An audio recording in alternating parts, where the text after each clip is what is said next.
Okay, thank you very much for giving me this opportunity. So, first of all, I would like to introduce briefly about the current situation, current status of the Mongolian mining sector. Actually, as all of you know, the Mongolian economy is very much dependent on the mining sector. Therefore, to develop the mining sector according to international practice will allow us to diversify our economy and which can lead us to develop other industries. Just a couple of years ago, we had very rapid growth of the Mongolian economy.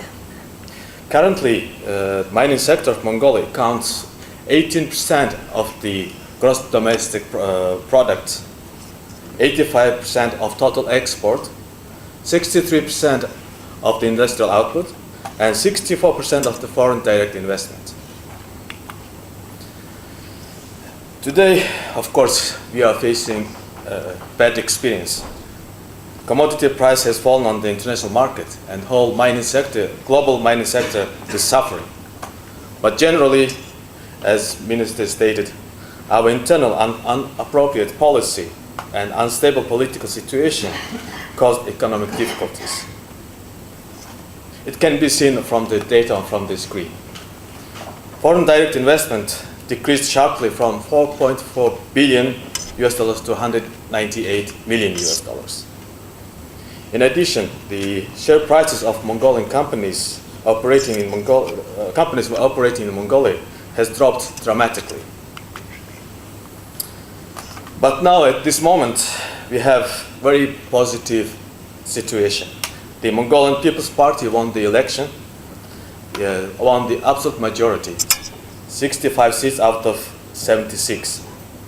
This can create a political stability and a stable governance. This means that we can speed up implementing the large-scale mega mining projects.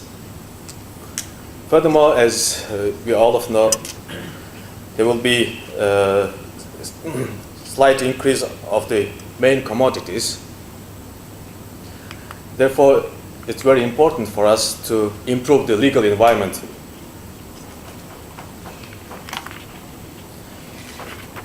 Here are some facts of today's Mongolian mining and exploration situation. As you know, the Geological Survey has covered the 1 to 2,000 scale mapping were covered whole region of Mongolia. And as of today, the government of Mongolia issued 3,871 licenses, out of which exploration license 2,314 and the mining licenses 1,557. It shows that there is a great opportunity for the geological exploration sector, and there are great potential and opportunity to discover next Oyu Tolga and next Taun Tolga. The current status of the extractive sector is shown on the screen. Here you can see the extractive sector can increase, can double for the next 4 years. As all of you know, we started mining crude oil since 2004. Since then, its production of oil production increased 24 times. And currently, we are mining at the 3 fields in Mongolia, and there are 14 companies doing oil exploration in 18 fields. So here's the brief policy and about Mongolian new government policy on the mining sector. And as a Ministry of Mining, heavy industry, it will cover the whole cycle of the mineral sector, starting from exploration, extractive sector production, afterwards the heavy industry, processing plants. Besides the whole sector cycle, Mongol Ministry of Mining, heavy industry will start implementing some mid-term programs.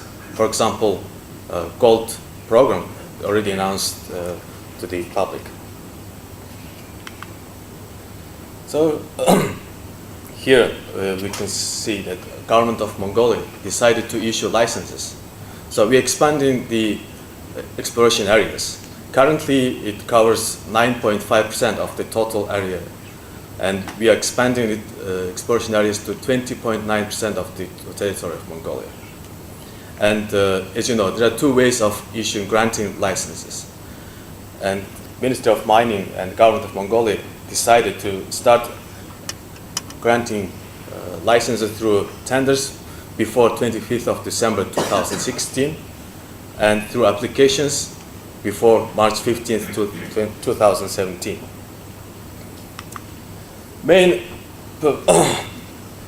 How we're going to grant the licenses. The main point will be, it will be very open to all participants. It will be competitive, and it will be compatible with current laws and regulations. Also, one of the main actions to increase the exploration works will be to establish the National Geological Institute. We will have reliable and integrated data on the mineral resources of Mongolia, which will be open to all domestic and international investors. With regard to the extractive sector, the forecast shows within 4 years there will be 13 mining projects according improved feasibility and pre-feasibility studies, and there will be opportunity of 9.3 billion US dollar investment to the economy. This is about the gold program, as I stated before. This gold program is one of the mid-term programs to support the gold mining companies to increase the gold reserves of the central bank. We have a very good previous experience implementing this kind of program. Of course, this time we will not forget about the responsible mining practice. Having implemented this program, the gold production expected to reach 25 tons per year by year 2010, and the gold sales revenue will be 1.1 billion US dollars. As previously stated, the government of Mongolia decided to implement the heavy industry. For example, to establish a copper smelting plant nearby Oyutolga deposit will increase the economic benefits of the deposit significantly.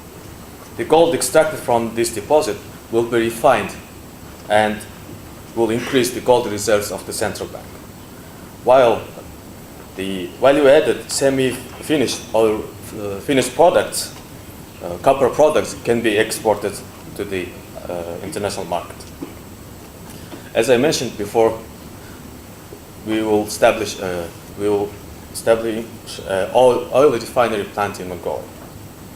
Looks like we can supply all the domestic needs by own production. Also, there can be possibility to export oil products to the neighbors.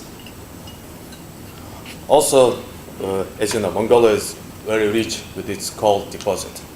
So we are concentrating to process our coal as a commodity. So we are concentrating to coal gasification projects, probably coal to synthetic gas plants. Also, third heavy industry sector will be metallurgical plant and complex on the iron ore, based on the iron ore. So as previously stated, we made some mistakes, of course, but now we are doing our new policy. Is we need to improve the legal and political environment. Today, Mongolia is ranked at 25th according Fraser Institute on the Investment Attractiveness Index. Just a few years ago, the country was at 31.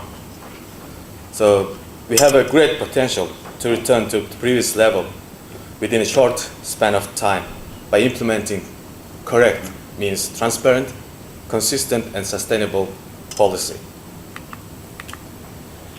As you know, Mongolia is a landlocked country, but we have a very strategic location.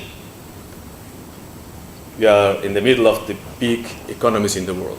As you know, our southern neighbor is the second largest economy in the world, and northern neighbor, eighth largest economy in the world.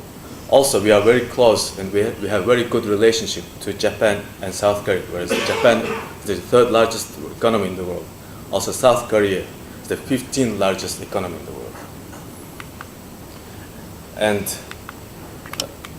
And as you know, for example, China is the consumes 51% of the global minerals commodity. And here are some facts. How big are those economies? For example, China imports of minerals and oil and other products is 316 billion US dollars, whereas Japan will be 262 billion US dollars. Also, South Korea imports 175 billion US dollar products. So there is a strong opportunity, possibility to invest in Mongolia. So I would like to ask to please welcome to Mongolia and please join to this opportunity. Thank you for your attention.